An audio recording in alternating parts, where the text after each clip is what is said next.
할렐루야. 예수 그리스도 이름으로 하나님 말씀 함께 나눌 시간 갖도록 하겠습니다. 이번 시간은 구약의 38번째 경건인 스가랴서가 되겠습니다. 이제 구약도 얼마 안 남았죠? 다음 시간에 이제 말라기까지 하면 39권의 구약 성경은 다 마치게 되겠습니다. 오늘은 스가랴서. 자, 스가랴라고 하는 제목도 역시 저자의 이름을 따라서 지어진 그런 경건의 이름이죠. 스가랴라고 하는 이름의 뜻은 여호와께서 기억하신다라는 뜻입니다. 그래서 우리 한글 성경에서도 스가랴라고 이렇게 명명을 했고요. 이 스가랴에 대해서 우리가 신약 성경을 통해서 조금 더 지식을 깊이 하면 누가복음 11장 51절에 또 마태복음에도 있습니다. 누가복음을 선택해서 살펴보면 읽어보실까요? 시작. 곧 아벨의 피로부터 제단과 성전 사이에서 죽임을 당한 사가랴의 피까지 하리라. 내가 너희에게 이르노니 과연 이 세대가 담당하리라. 예수님을 받아들이지 않고 믿지 않는 고라신과 벳세다를 저주하실 때 예수님께서 이 말씀을 하셨는데 거기에 보면 사가랴라고 하는 이름이 나옵니다. 구약 성경의 경건 이름은 스가랴지만 성경은 번역이 됐다고 그랬잖아요. 번역이 되다 보니까 사람 이름이 가끔 이렇게 달리 번역이 되는 때가 있다고 말씀을 드렸습니다. 그래서 실라도 실루아노 이렇게 번역이 된다고 그랬죠. 네. 그런 것처럼 이 스가랴 선지자 이름도 사가랴 이렇게 번역이 되고 있는 거예요. 자, 이 예수님이 말씀하신 이 기록으로 봐서 사가랴 선지자는 어떤 일을 당했어요? 제단과 성전 사이에서 죽임을 당한 선지자구나라는 걸 알 수 있습니까? 없습니까? 네, 그래서 또 억울한 그런 피를, 원통한 그런 피를 흘린 하나님의 백성 가운데 한 사람이 바로 사가랴였구나, 스가랴였구나라는 것을 알 수가 있습니다. 바로 이 사가랴가 스가랴입니다. 네, 스가랴 선지자예요. 네, 그걸 우리가 좀 상식으로 알고 계시면 좋겠습니다. 자, 그래서 이제 이 본서 안에 보면 하나님 말씀이 나한테 임했다 이렇게 계속 그 기록이 반복이 되고 있는 점, 또 나 1인칭 이 표현이 계속 반복이 되고 있는 점, 이런 점으로 미루어와서 저자는 스가랴가 분명하다라는 것을 알 수가 있습니다. 기록 연대는 주전 520년에서 470년경으로 그렇게 추정을 하고요. 이 스가랴의 배경에 사실은 더 무게감이 있죠. 포로 귀환 이후 70년 동안 이제 바벨론의 포로 생활을 한 이후에 돌아온 이후 등장하는 선지자가 셋이 있죠. 학개, 스가랴, 말라기. 그래서 구약 성경의 마지막 세 권에 등장하는 이 세 명의 선지자는 포로 귀환 이후의 선지자다 이렇게 기억을 하시면 되겠습니다. 이 중에서 스가랴서는 언제 기록이 됐느냐? 제가 지난번에 학개서 다룰 때 학개 선지자는 나이가 많은 선배 선지자고 스가랴 선지자는 젊은 선지자다 이렇게 말씀드렸죠. 당연히 학개서가 먼저 기록이 됐고 스가랴서가 나중에 기록이 됐습니다. 그리고 나서 말라기서가 기록이 됐죠. 그래서 이 둘 사이에 순서대로 이렇게 기록이 됐다. 그렇게 기억을 하시면 되겠습니다. 그래서 학개, 스가랴, 말라기 이렇게 차례대로 기록 순서대로 구약 성경이 배열하고 있다. 자, 이 스가랴서는요, 다니엘, 에스겔, 요한계시록과 더불어서 계시에 대한 내용이 굉장히 많이 나옵니다. 별명이 있어요. 그래서 구약의 계시록이다. 스가랴서가 별명이 뭐라고요? 구약의 계시록이다.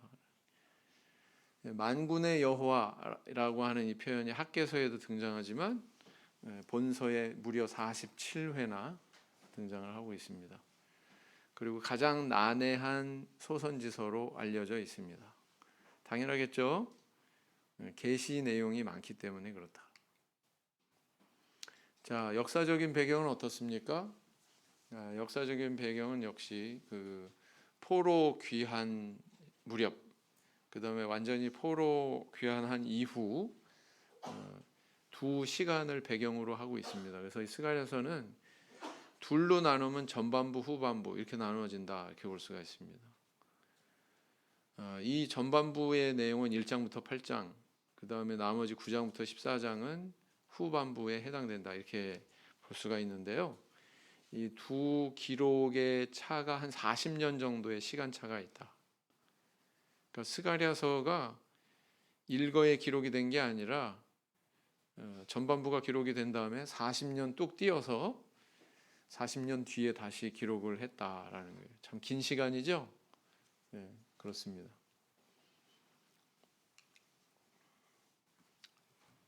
여기서 이제 12장까지 이렇게 되어 있는데 14장입니다. 수정하세요. 고쳐도 고칠 때가 또 나와요. 예, 사람은 불완전하니까. 그래서 이제 전반부의 배경은 포로 귀환이라고 그랬죠. 포로 귀환에 대한 역사를 다시 한번 되새겨 보면 다 잊어버리셨죠? 안 잊어버리셨으면 안 해도 되고. 네. BC 537년에 귀환을 했는데 이때 두 지도자가 있었습니다. 그래서 총독 스룹바벨과 종교 지도자인 대제사장 여호수아 이렇게 두 인물이 인도해가지고 이스라엘 백성들이 돌아오게 되죠. 가나안 땅으로 돌아오는데 이때 돌아온 인구가 대략 42,360명. 많아요, 적어요? 청주시 인구보다 많아요, 적어요?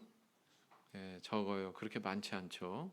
네, 4만 명, 뭐 그렇게 많은 숫자 아닙니다. 그래서 이 1차 포로 귀환한 사람들에 대한 이 인원수는 인구수는 에스라 2장 64절에 기록을 하고 있습니다.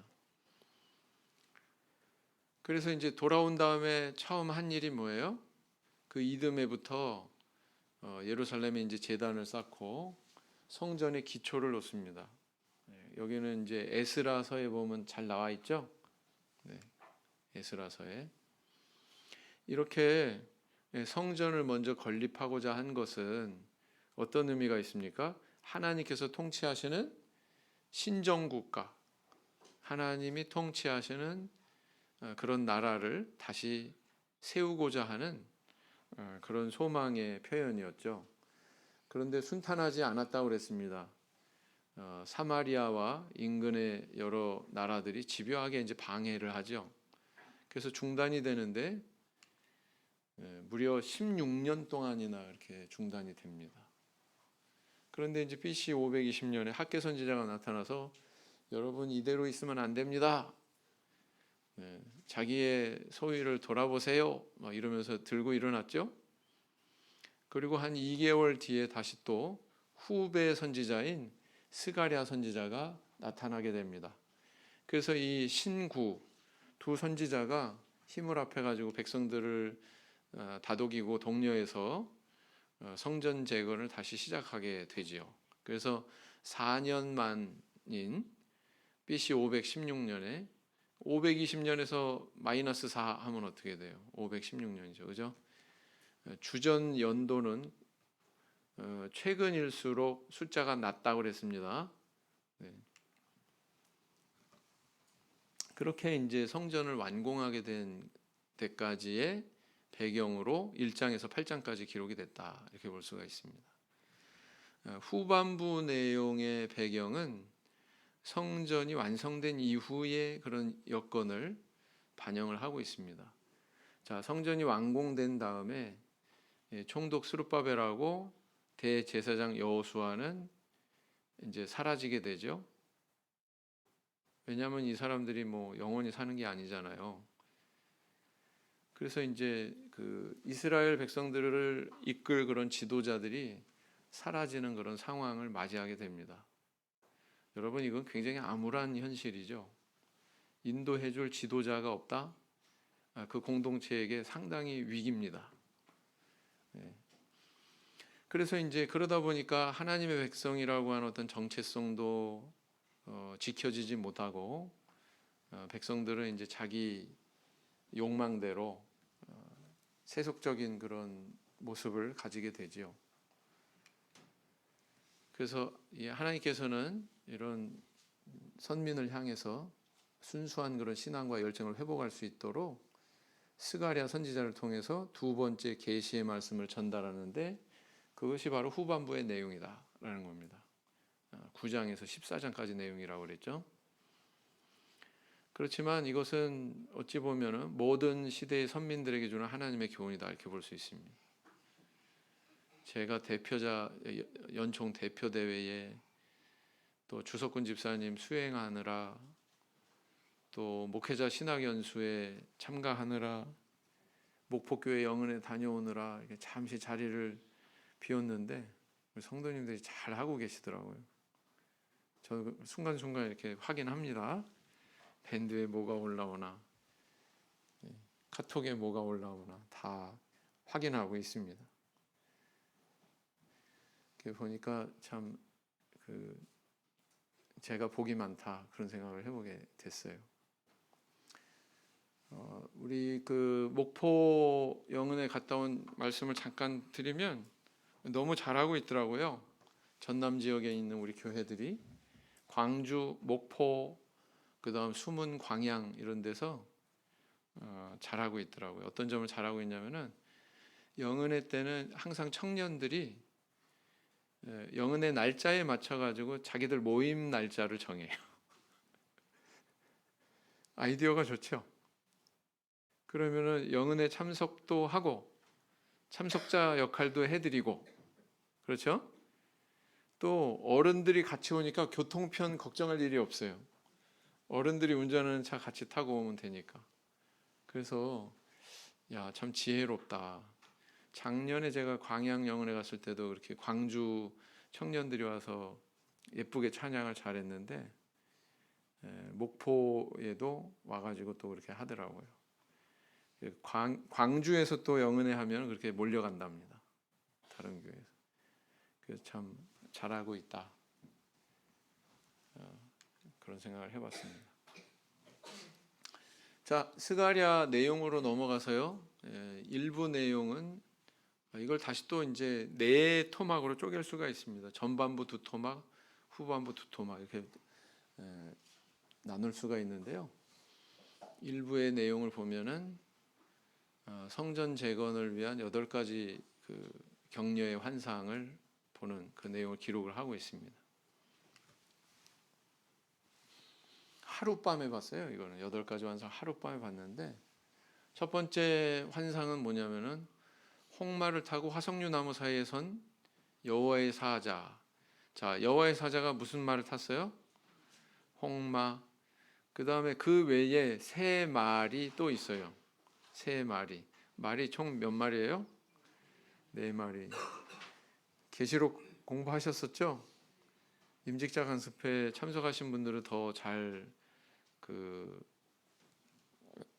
가깝게 느끼실 텐데 계시록에도 4마리 말이 나오지 않습니까? 그죠?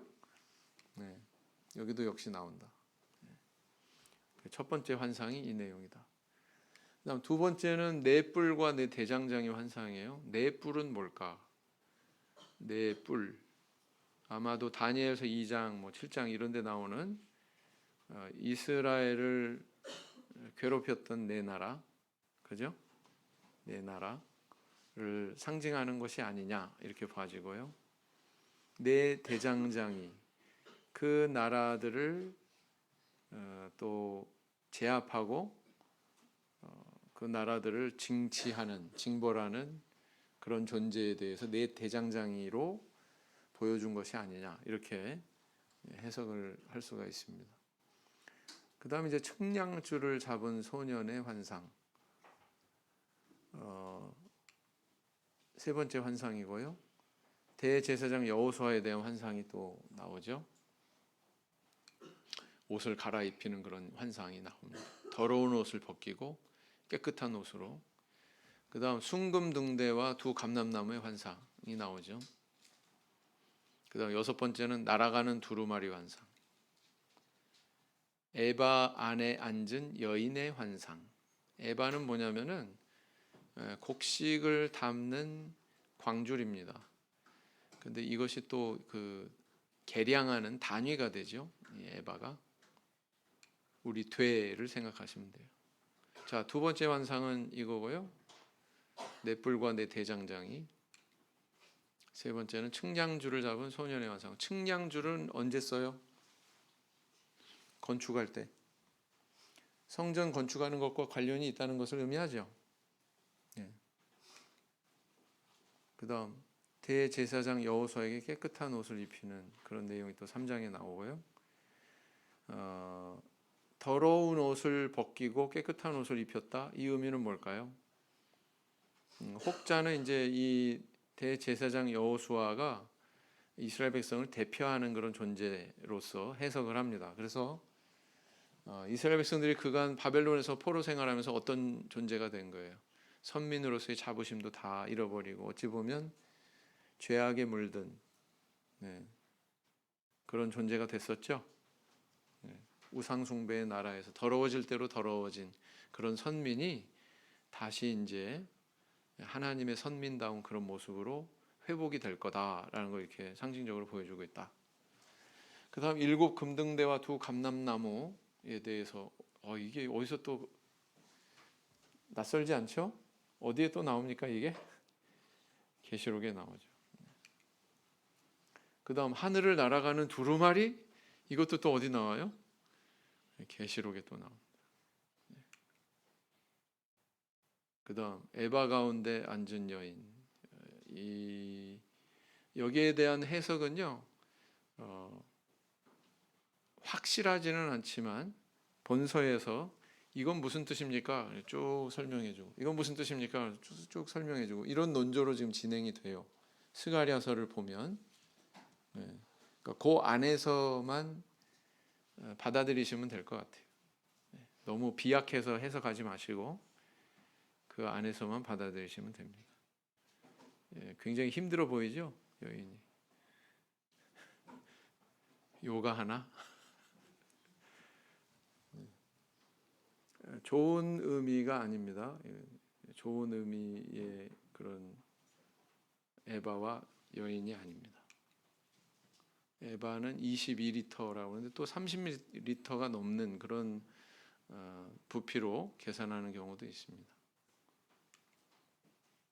그다음 8번째 이제 환상이 있었는데요. 두 구리산 사이에서 나온 네 병거의 환상. 그리고 장차 오실 메시아에 대한 예표로서 대제사장 여호수아의 대관식에 대해서 기록을 하고 있습니다. 이제 8번째 환상이란 말이죠. 그래서 계시록이 어려운 만큼 스가랴서도 어렵다. 그러나 설명은 해주고 있다. 이게 무슨 뜻입니까? 그러면 이제 쫙 설명해주고 이게 무슨 뜻입니까? 그럼 또 쭉 설명해주고 그런 구조로 되어 있습니다.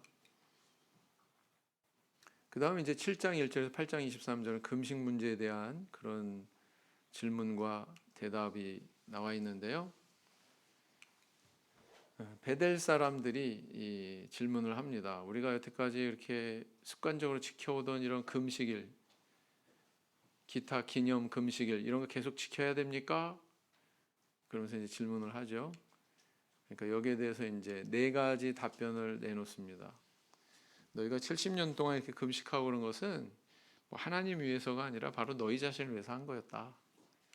계속 할 필요 있다는 거예요? 없다는 거예요? 하나님을 위해서? 없다는 뜻이죠. 과부와 고아와 나그네와 궁핍한 자를 압제하지 말라고 했는데 압제했기 때문에 너희들이 이렇게 황무하게 된 거다.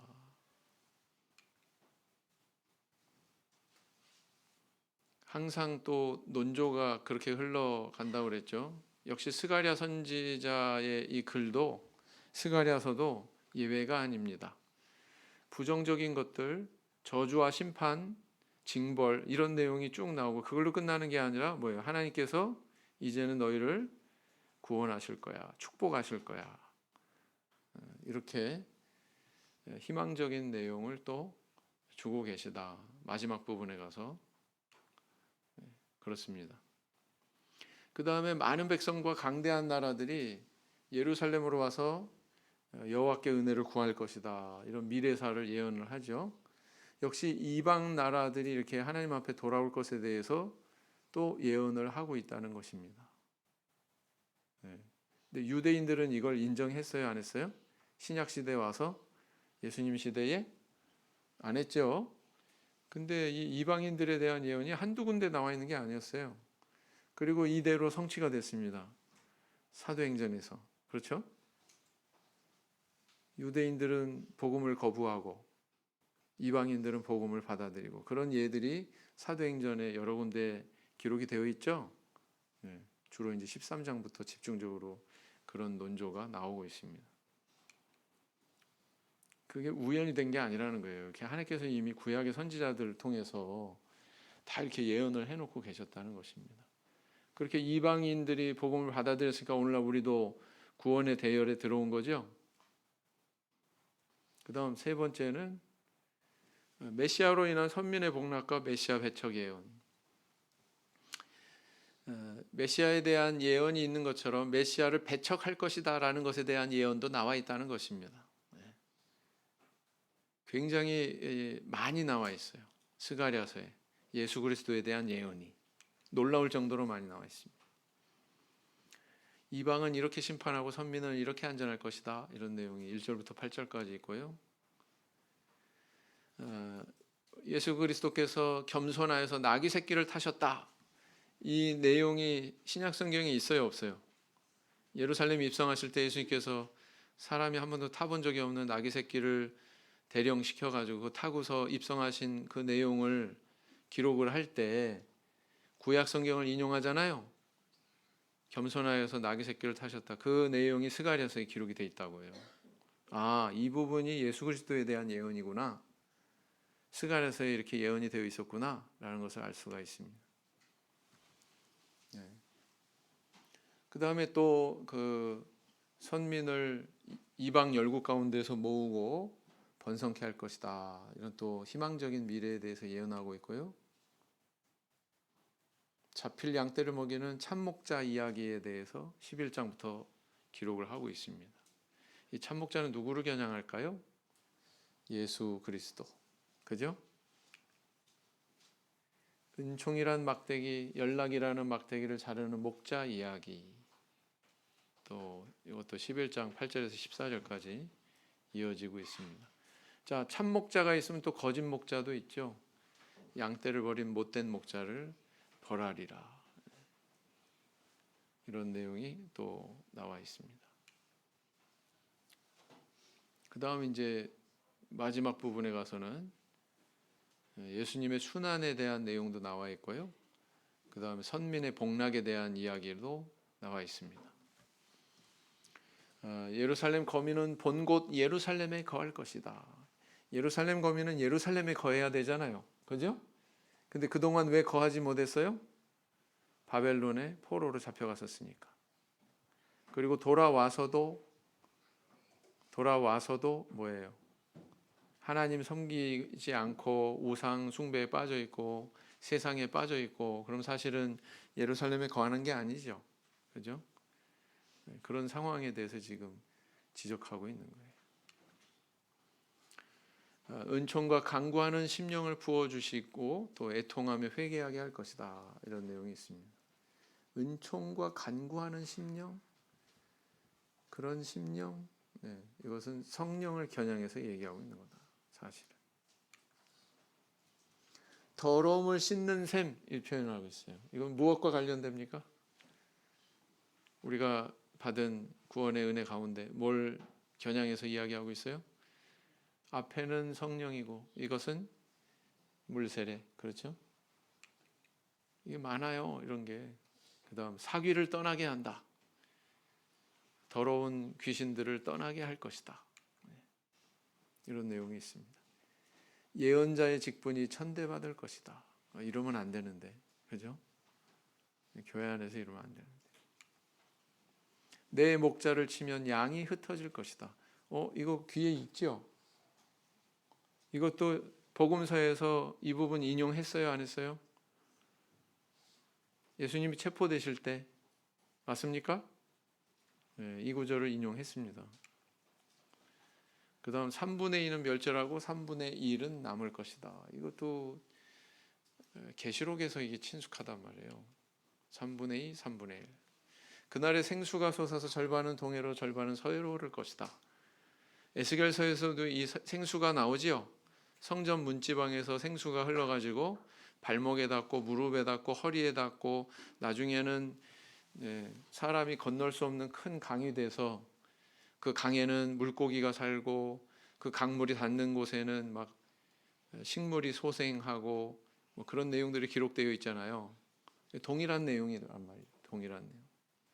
이건 뭘 얘기할까요? 이 생수는 요한복음 7장 39절에 목마른 자는 다 내게로 오라. 예수님께서 이는 뭘 가리켜 말씀하신 것이다? 믿는 자의 받을 성령을 가리켜 말씀하신 것이다. 그랬죠? 이것도 또 이 성령을 겨냥해서 말씀하시네. 그죠?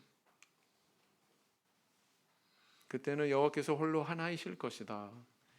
그때는 바알신도 안 섬기고 아스다롯도 안 섬기고 오로지 이스라엘 백성들은 홀로 하나이신 그분만 섬길 것이다.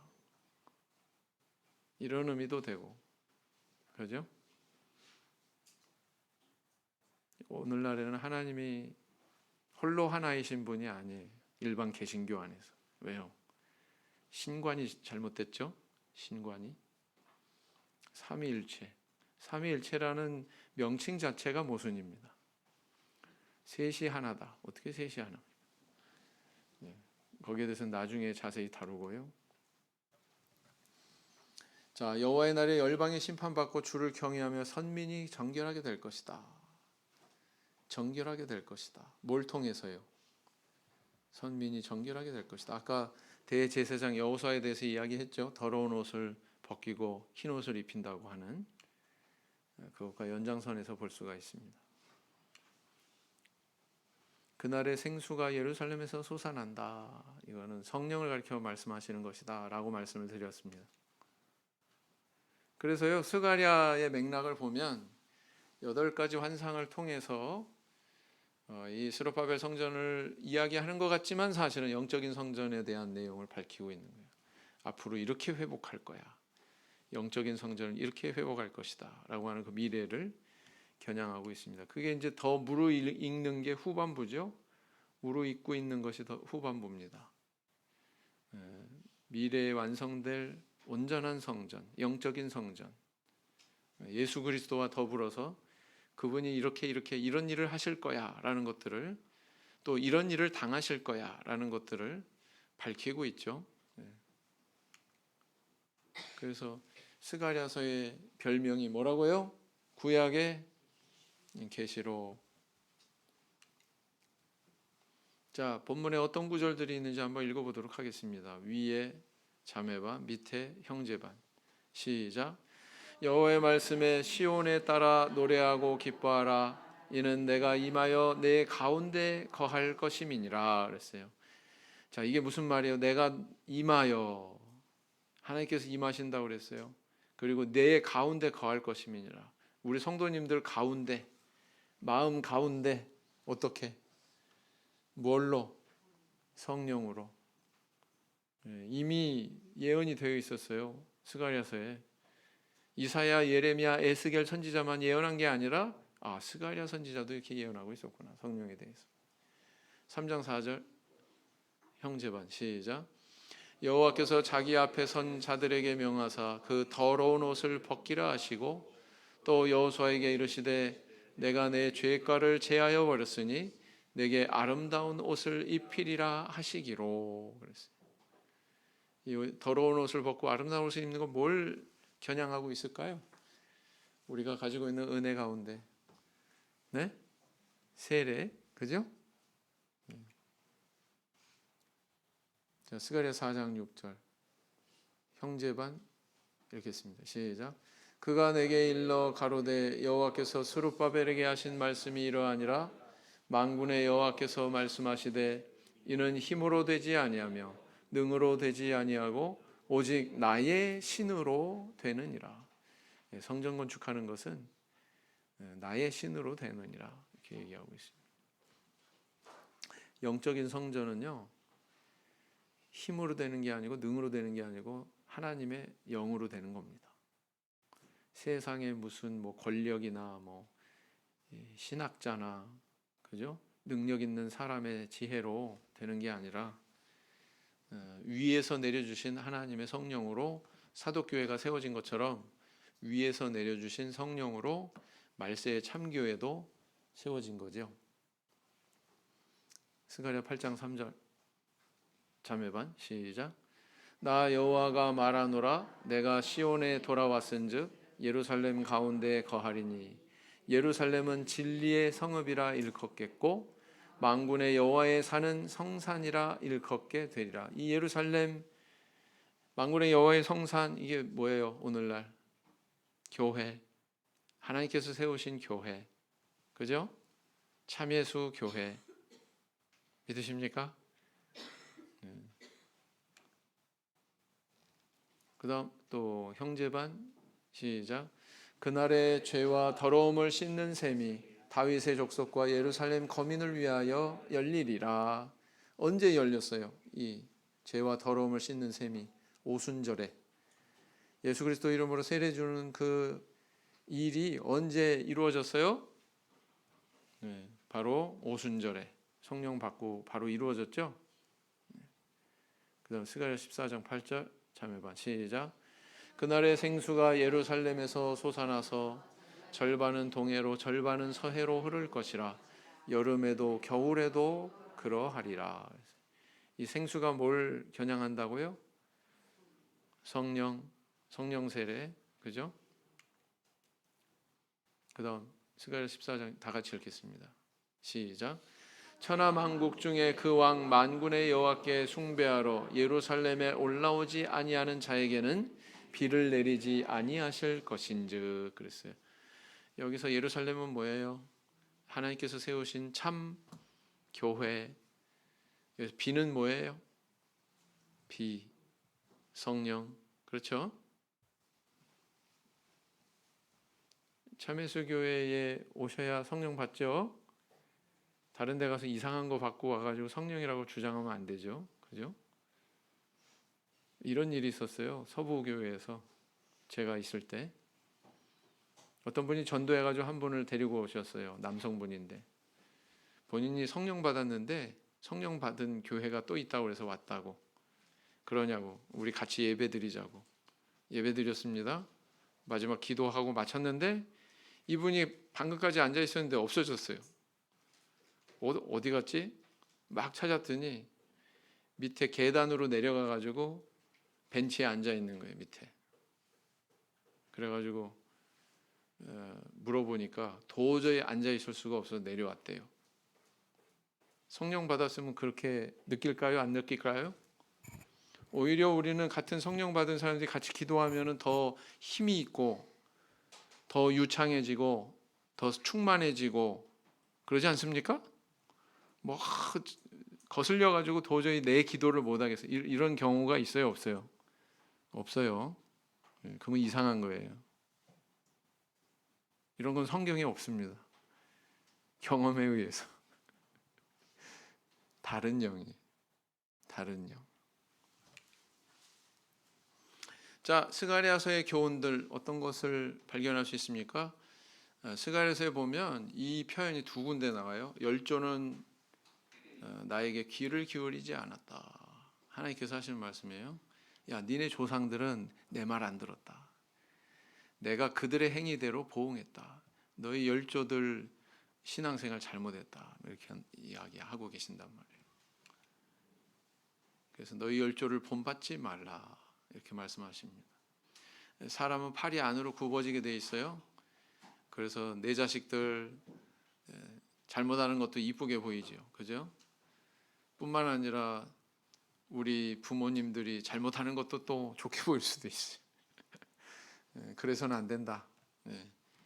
우리의 의의 기준은 하나님께 있습니다. 그래서 하나님의 눈으로 이것이 옳고 그름을 판단하고 볼 줄 알아야 된다는 얘기죠. 그 다음 시온아 바벨론 성에서 피하라. 시온아는 누구를 얘기합니까? 시온이라는 이름을 가진 아기가 있죠. 그죠? 그 시온이가 아니고, 여기서는 이제 하나님의 선민을 전체로 묶어가지고 하는 얘기죠. 바벨론 성에서 피해라. 바벨론을 섬기던 자들이 바벨론을 노략한다. 노략하니까 멸망하기 전에 빨리 피해라 라는 겁니다. 바벨론은 죄악 세상을 의미합니다. 여러분, 바벨론 성에 너무 뿌리 깊이 박으면요 피할 수가 없어요. 거기 발을 깊이 담그면 나중에 발을 뗄 수가 없어요. 적당할 때, 이건 내가 떠나야 될 때야. 언젠간 떠나야지. 빨리 멸망하기 전에 빨리 떠야지. 이런 마음의 준비를 하고 계셔야 된단 말이죠. 그 다음 정말 중요한 부분은 바로 이 부분이죠. 예수님에 대한 예언이 대단히 풍부하게 나타나고 있습니다. 내 종 순이 온다. 새순 할 때 그 순입니다. 새싹, 바로 그 순을 말합니다. 나귀를 타고 오신다. 나귀 새끼를 타고 오신다. 아이고. 그 다음 은 30에 팔린다. 예수님이 몸값으로 은 30에 팔린 그 내용도 어디에 예언이 되어 있어요? 스가랴서. 그 몸값으로 토기장의 밭을 구매한다는 것도 역시 마태복음 27장에 나와 있죠. 그것도 스가랴서에 있는 내용이에요. 그분이 찔리신다. 이것도 역시 스가랴서에 나와 있습니다. 그 다음에 또 그 중요한 것은 메시아께서는 이런 일을 이루실 것이다 라는 것에 대해서 예언하고 있다는 얘기입니다. 성전을 지으실 것이다. 죄와 더러움을 씻는 샘물을 주실 것이다. 생수의 강이 흐른다. 여호와 이름이 홀로 하나가 된다. 그분이 비를 내리신다. 이런 내용들이 그대로 성취됐고 신약의 저자들이 인용하고 있다는 사실이에요. 대단하죠? 스가랴서가 이렇게 중요한 책이구나. 많은 신약의 저자들이 인용했구나라는 것을 알 수가 있습니다. 자, 이것은 따로 다 일일이 보지 않겠습니다. 우리 성도님들 집에 가서 잠이 안 오신다 그러면 이제 PDF 자료를 꺼내시고 하나씩 찾아보시면 돼요. 계시록, 다니엘 이런 데와 일치되는 것들이 참 많습니다. 참 많아요. 이게 뭘 의미하나 하나씩 찾아가지고 한번 비교를 해보세요. 그럼 더 재밌는 점들이 발견이 될 겁니다. 그래서 다른 예언서들과 상당히 많은 내용이 공통 분모로 그렇게 추출이 되고, 또 이런 것들이 추출이 된다는 의미는 뭐예요? 이렇게 수백 년의 간격을 두고 존재했던 스가랴 선지자와 요한 사도가 동일한 것들을 보고 동일한 것들을 그렇게 체험한 것을 우리는 깨닫게 되죠. 그래서 분명히 이 성경이라고 하는 것은 우리 하나님께서 계시하셔서 우리에게 주어진 것이다라는 것을 다시 한번 확인을 하게 됩니다. 오늘은 여기까지 살펴봤습니다. 묵상기도 하시겠습니다.